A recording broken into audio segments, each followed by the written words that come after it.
Olá, queridos, Deus abençoe você, Deus abençoe sua família. Aqui quem vos fala é o pastor Sérgio, estamos aqui de volta e para mais uma vez trazer a você uma bênção da parte do Senhor Jesus. A luz das Escrituras, é claro, porque tudo que falamos aqui é a luz da palavra de Deus. E para tanto, quero desde já convidar você que ainda não é amigo do canal, para se inscrever no canal, deixar o seu like, de ativar o sininho de notificações, para que a gente possa, para que o YouTube, na verdade, possa estar sempre indicando a você um novo vídeo quando nós postarmos, tá bom? Deus te abençoe. Vamos orar? Quero convidar você para orar comigo. Tudo começa bem quando começa com oração. Bendito Deus, eterno Pai, quero te louvar por esta bênção, a bênção deste canal, que tem o objetivo único de edificar, abençoar, esclarecer a Tua palavra à luz do que ela mesmo é, a palavra de Deus. Obrigado, vem na pessoa do Teu Espírito Santo, conduzir estas palavras que saírem da boca deste Teu servo. Inútil servo que sou, mas pela Tua misericórdia que estou.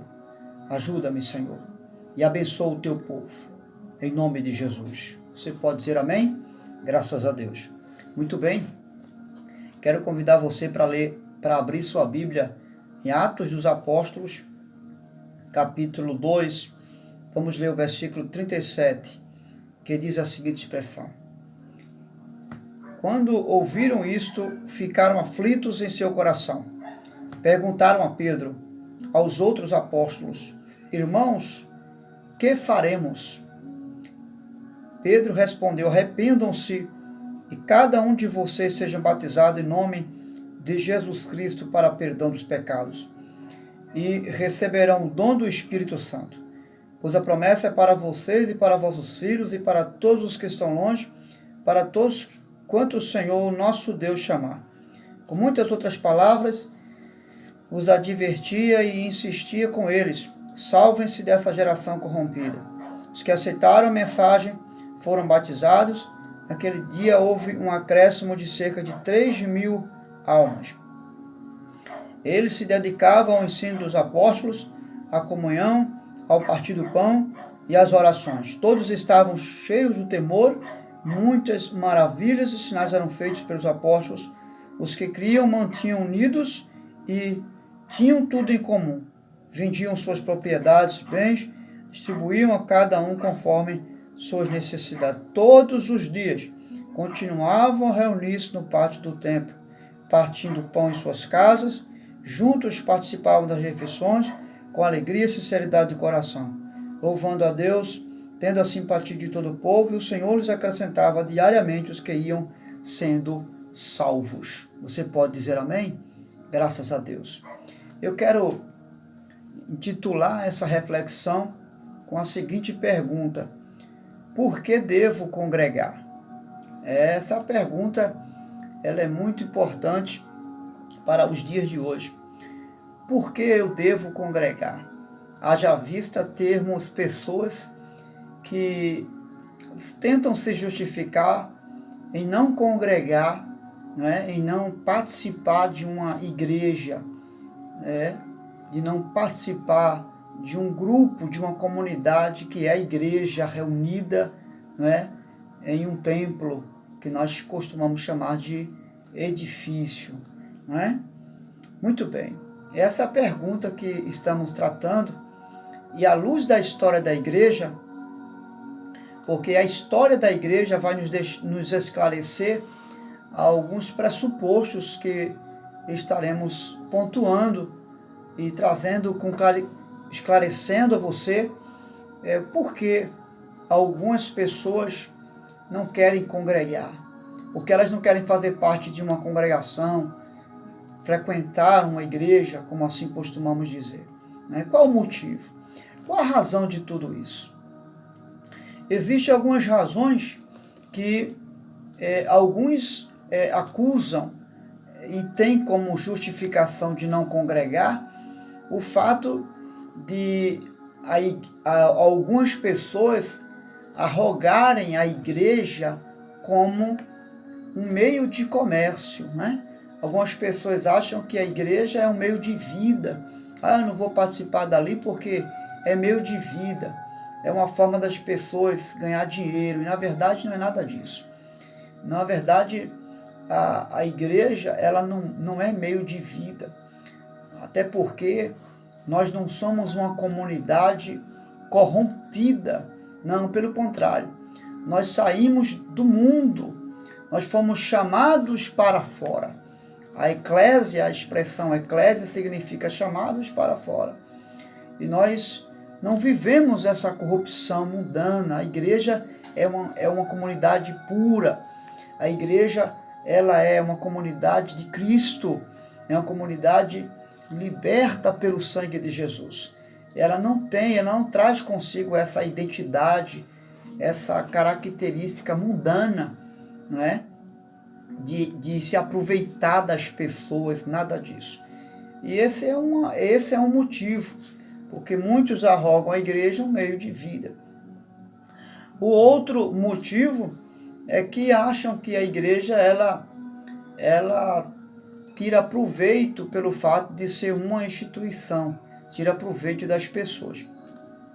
Eu quero convidar você a adquirir este livro aqui, que é a História da Igreja Cristã. É muito importante, antes de você arrogar algo a alguém ou a algo que você desconhece, e você primeiro conheça aquilo que você vai criticar, aquilo que você vai falar, ou de bem ou de mal. É muito importante você ter conhecimento daquilo que você vai falar. E por muita gente não ter o conhecimento da história da igreja de Jesus, muitas pessoas se precipitam, chegam a pecar. À luz da palavra, né, nós temos embasamento, temos base para dizer a você que a igreja, ela não é nada disso aí, ela não é esse meio de vida que as pessoas pensam que é. Ela não é esse centro de aproveitamento dos outros, nada disso. Então, à luz da história da igreja, inclusive eu não falei para você, mas o autor é Roberto Nicolas, né? E você pode adquirir ela em qualquer livraria evangélica.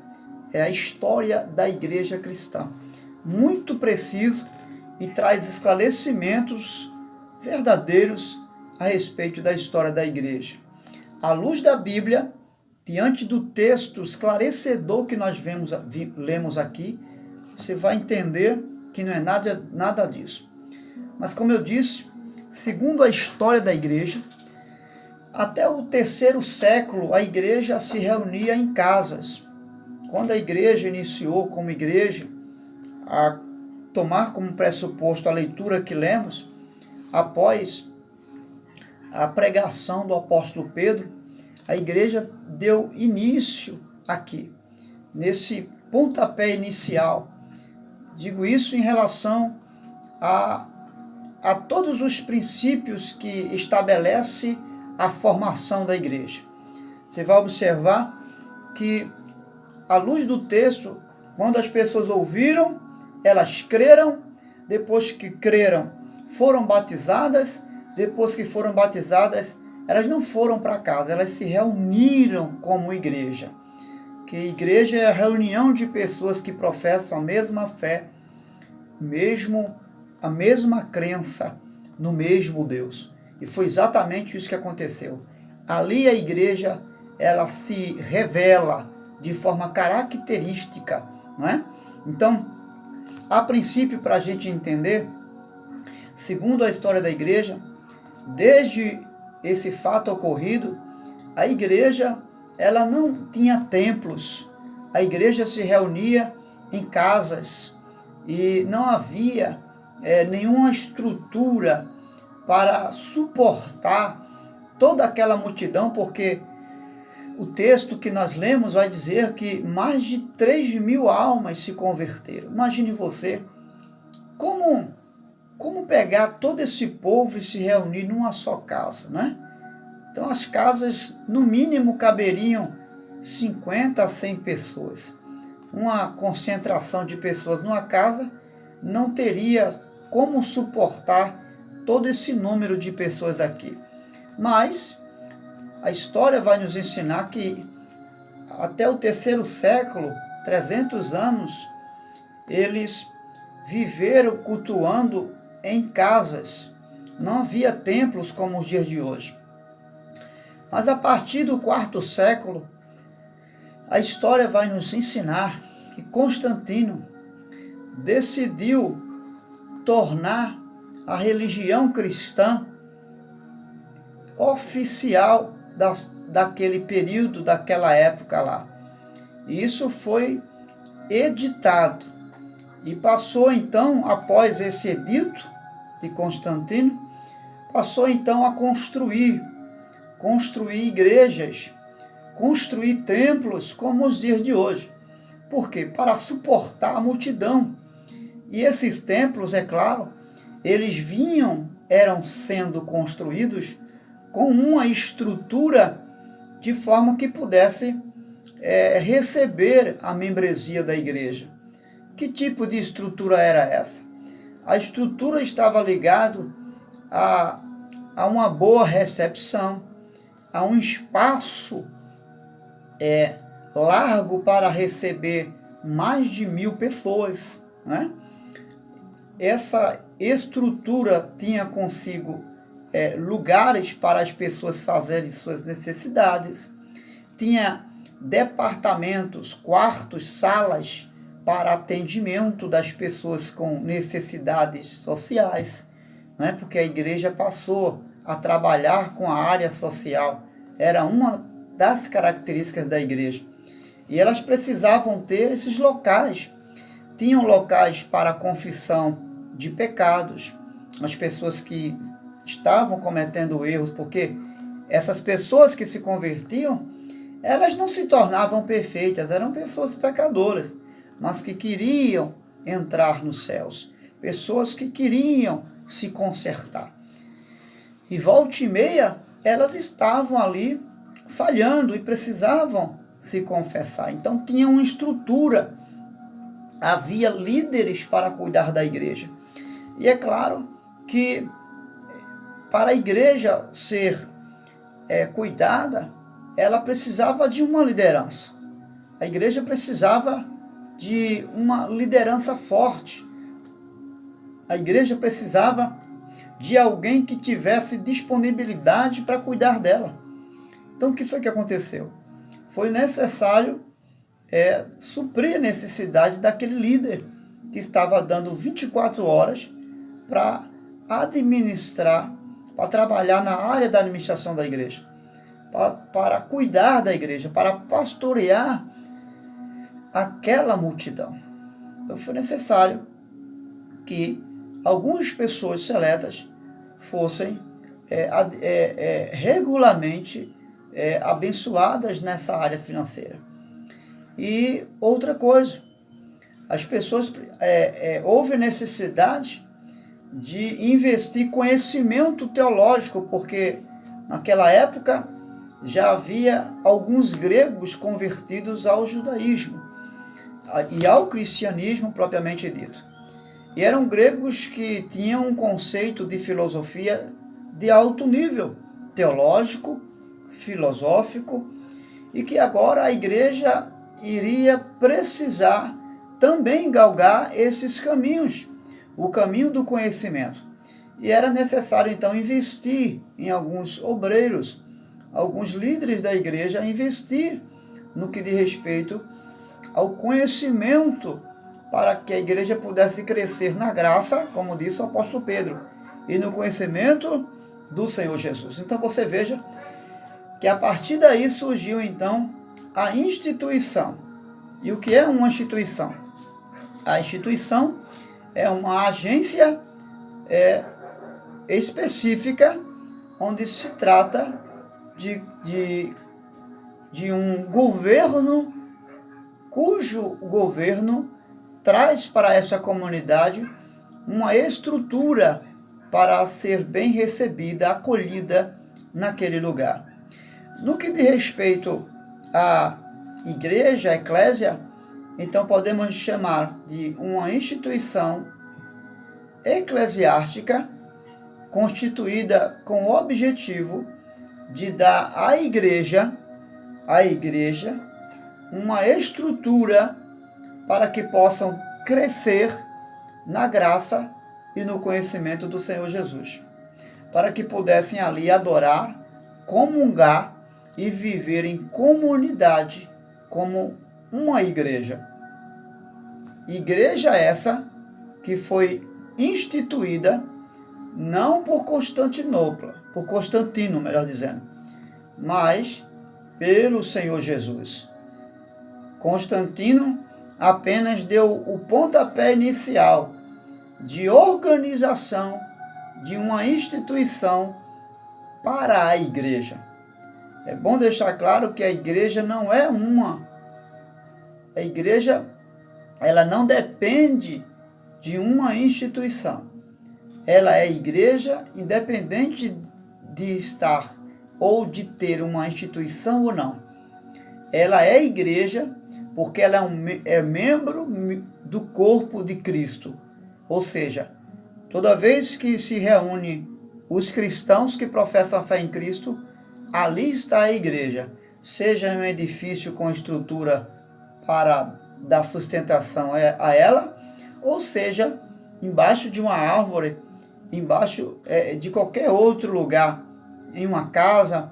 Ela, quando se reúne, esses irmãos, quando se reúne ali a igreja do Senhor Jesus.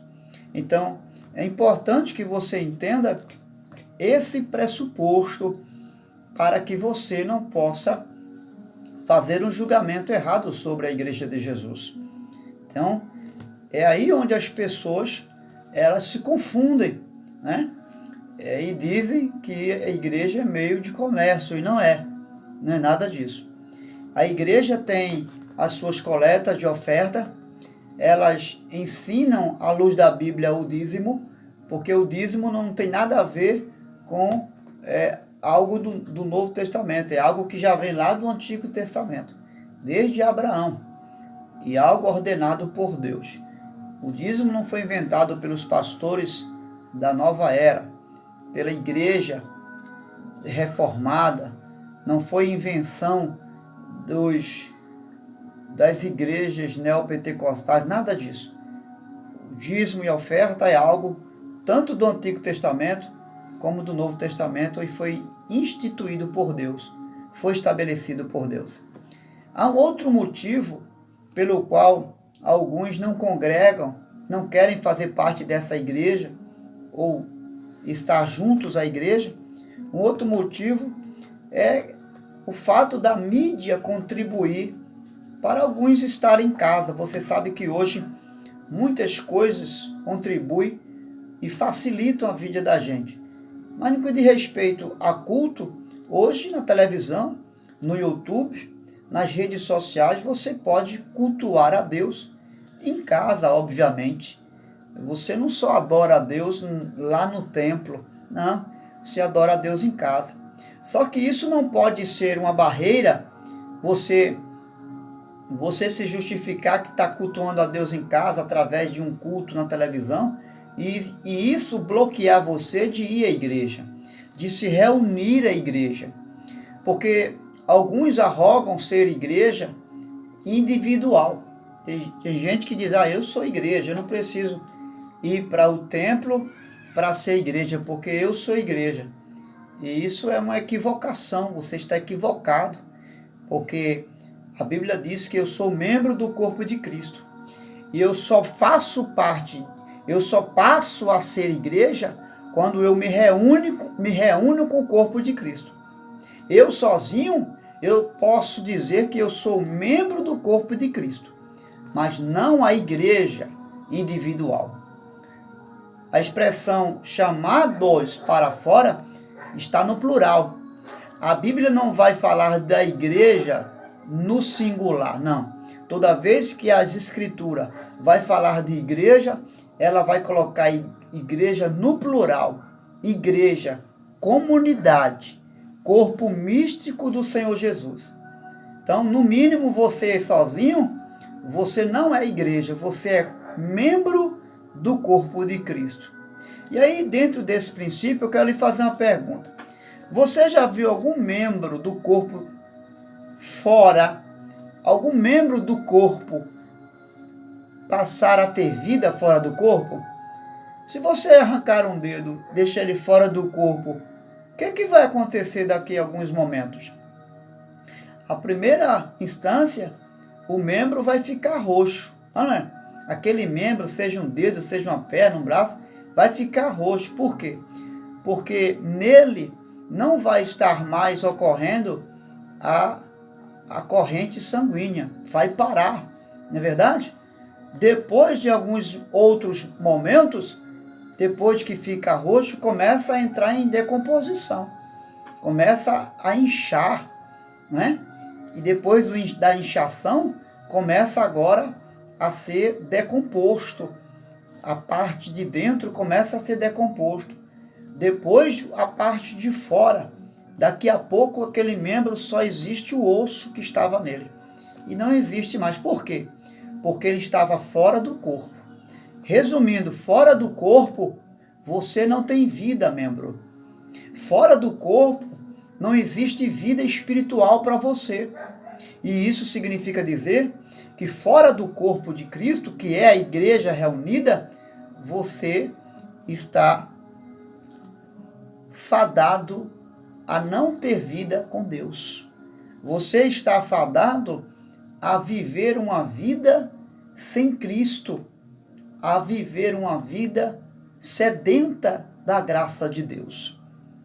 Então, a única forma de você ter vida e a vida de Cristo no corpo é se reunindo a esse corpo chamado membresia de Cristo. Os membros juntos se formam o corpo de Cristo. Então não há motivos para você se deter em casa cultuando em casa. Você faz isso, você está comprometendo a sua fé. Um outro fator que alguns justificam não se comungar na igreja, é julgar o erro de uma igreja a todas as outras.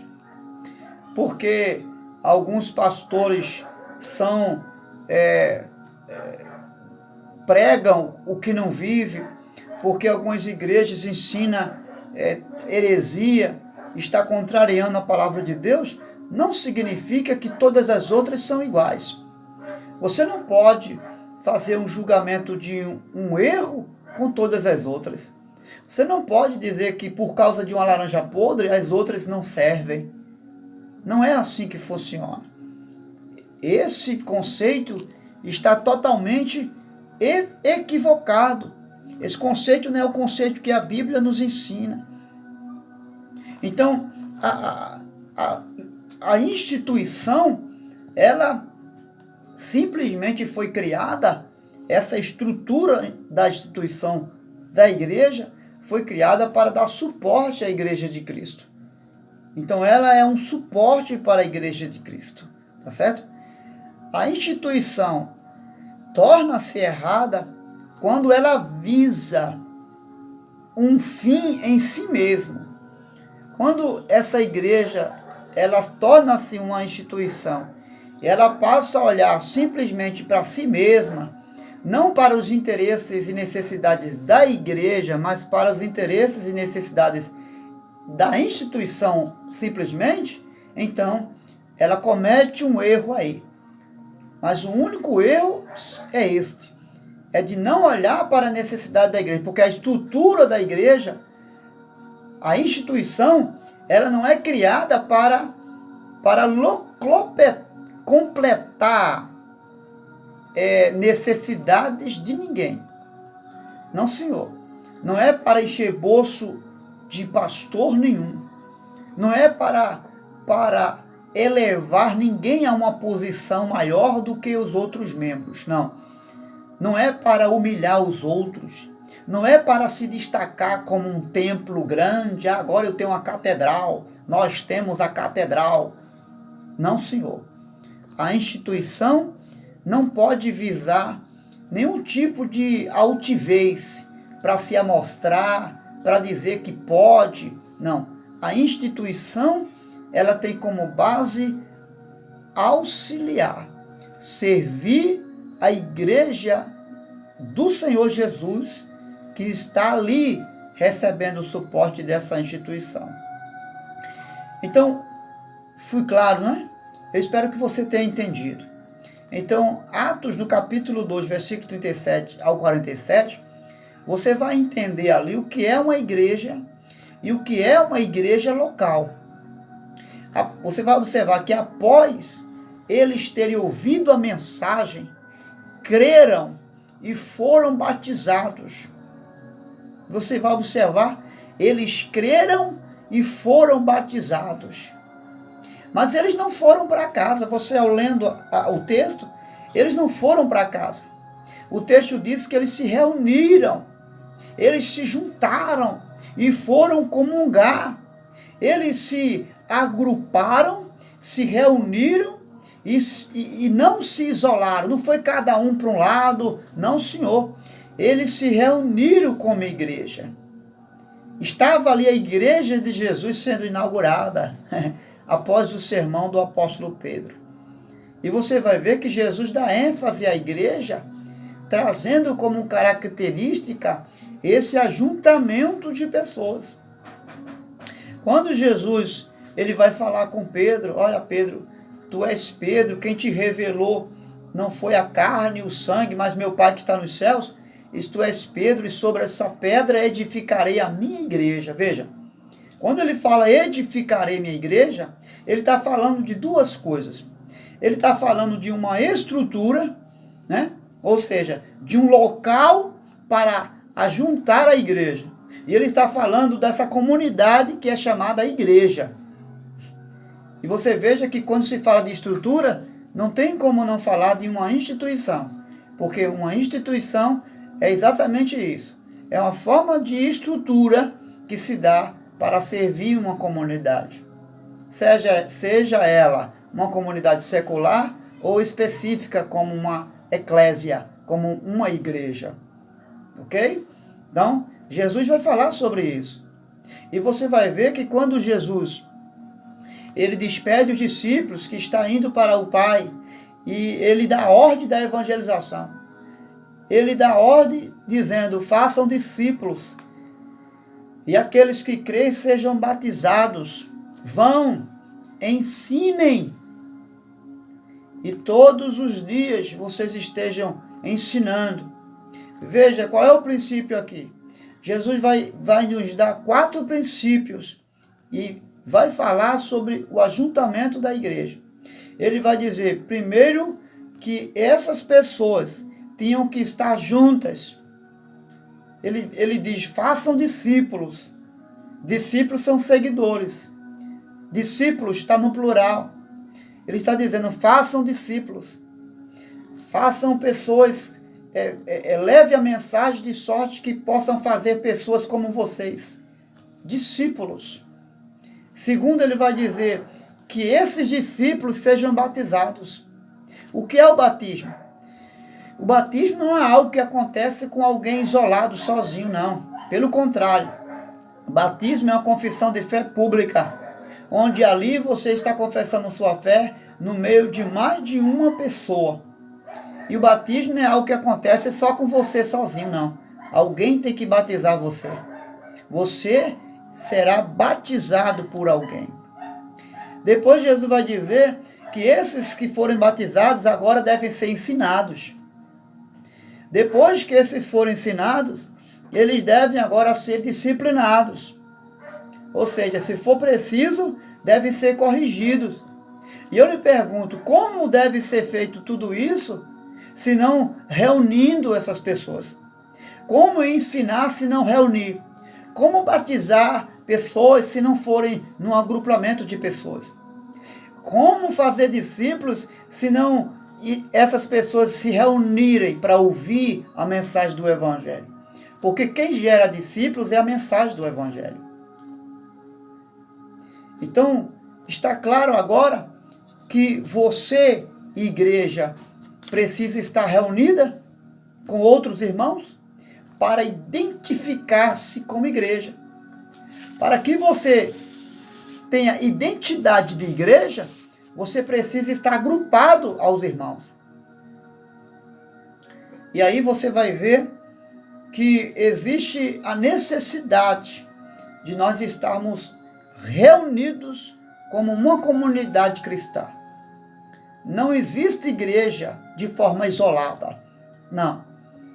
Você tem a necessidade de se identificar como igreja, se reunindo com os outros irmãos. Fora disso, você se torna apenas um membro do corpo. Quais são os privilégios que nós temos quando nós congregamos com os outros irmãos? Quando nós estamos no templo, naquele edifício, né, que foi construído para reunir a igreja.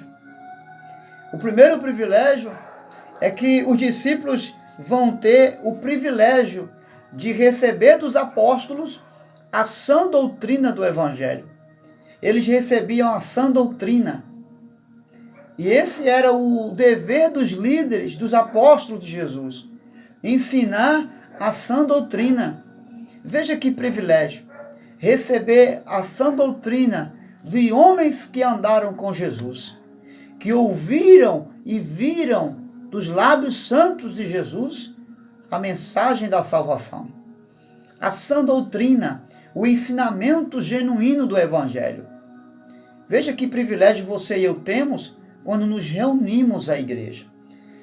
E os líderes não podem passar nenhuma outra sã doutrina, senão a mensagem dos apóstolos. Ela é o fundamento da igreja. A palavra que receberam de Cristo é a mesma mensagem, não pode ser outra. Esse privilégio trará consigo algumas coisas. E o primeiro privilégio que traz consigo a sã doutrina é a correção que nós temos quando nós estamos errados. A sã doutrina não só traz edificação, mas ela traz correção para mim e para você. E se eu e você resistirmos a essa sã doutrina, a palavra também, que tem como sã doutrina uma doutrina chamada disciplina da igreja. Você será disciplinado. Se você não aceitar ser disciplinado por uma ou duas ou três testemunhas, você será levado diante da igreja. Se você não aceitar a repreensão da igreja, que é a comunidade cristã, você será tido como um não crente, um não cristão. Esse é o princípio da comunidade cristã que está ligado à sã doutrina. Você percebe como é importante você receber a sã doutrina na igreja? Junto com os irmãos? Ajuda você a não se perder. Ajuda você a ter uma fé verdadeira. Conduz você a um ensinamento genuíno e saudável. Faz você ter saúde espiritual, saúde emocional, saúde física e saúde espiritual. Um outro princípio de ter privilégio em relação a estar junto a esta igreja é a comunhão com os irmãos. Você vai viver a mesma fé que os irmãos estão vivendo. E não só isso, mas você vai ter a alegria de saber que esses mesmos irmãos estão passando as mesmas dificuldades que você passa. Você não é o único a viver um problema existencial. Você vai perceber que aquele irmão que está lá está vivenciando um problema semelhante ou pior do que você, mas que está firme na fé. Veja que coisa boa. Saber que você não está sozinho nessa luta. Saber que você não chora sozinho. Você tem irmãos que choram com você. E que estão firmes independente das circunstâncias da vida. E vivendo a sã doutrina. Recebendo a sã doutrina. O outro aspecto de ser privilegiado é que lá na igreja, junto com os irmãos, você tem o privilégio de repartir o pão. O texto fala que eles repartiam o pão diariamente, ou seja, esse repartir o pão era celebrar a ceia do Senhor. Eles celebravam a ceia do Senhor. Eles tinham essa comunhão com a ceia do Senhor, que era a festa da celebração. Veja que coisa boa. E não só eles, mas os seus filhos também. E seus filhos iam crescendo diante dessa comunidade festiva, essa comunidade alegre, essa comunidade que estava vivendo o mesmo princípio doutrinário. Não havia um pensamento diferente. Não havia um que puxasse para lá e outro que puxasse para cá. Não. Era um só pensamento. Era uma só palavra. Era uma só fé. Um só espírito. Que coisa linda. Como é importante estar na casa do Senhor. Nessa estrutura que, embora podemos chamar de instituição, mas é uma instituição que traz consigo benefícios para a igreja adorar a Deus. O outro privilégio é o privilégio de ser batizado. E esse batismo trazia consigo uma confissão pública. Você vai observar que a igreja, quando se reúne, ela não só traz consigo uma confissão de fé particular com Deus, mas ela traz consigo uma confissão de fé pública, uma vida pública. A igreja não só manifestava uma vida particular com Deus, mas ela manifestava uma vida pública com Deus, quando se reunia entre os irmãos. Então, o outro privilégio é que ali eles faziam constante oração. Ao ler, você vai observar do capítulo 2, versículo 37 ao versículo 47, você vai observar esses privilégios e esses deveres que a igreja tinha também consigo. E o outro privilégio de estar junto como igreja era a oração. Eles estavam orando uns pelos outros. Como é bom compartilhar a oração juntos, sentir o calor do Espírito, o calor da fé juntos. Mas pastor, não posso orar na minha casa. Você pode e deve orar na sua casa. Mas não existe algo tão grande como orar como uma comunidade coletiva. Viver uma vida pública cristã. Esses são os privilégios e os deveres que nós temos. Então você vai observar que como um cristão você não pode viver mais isolado fora do corpo. Você é um membro do corpo de Cristo. Precisa imediatamente se unir à igreja de Cristo, a esse corpo místico que é a igreja de Cristo. Eu e você precisamos, sabe por quê? Porque quando você vai à igreja, você vai edificar a igreja. Em que sentido? Através dos dons que você recebeu. Os dons que você recebeu do Espírito Santo não foi para edificar a você mesmo. Foi para edificar a igreja. Um dos dons que edifica a si mesmo é o dom de línguas. Mas o dom de línguas não edifica a igreja. Então, é um dos únicos dons que você pode exercitar para si mesmo. Mas Deus não lhe deu só o dom de línguas. Existem o dom diversos.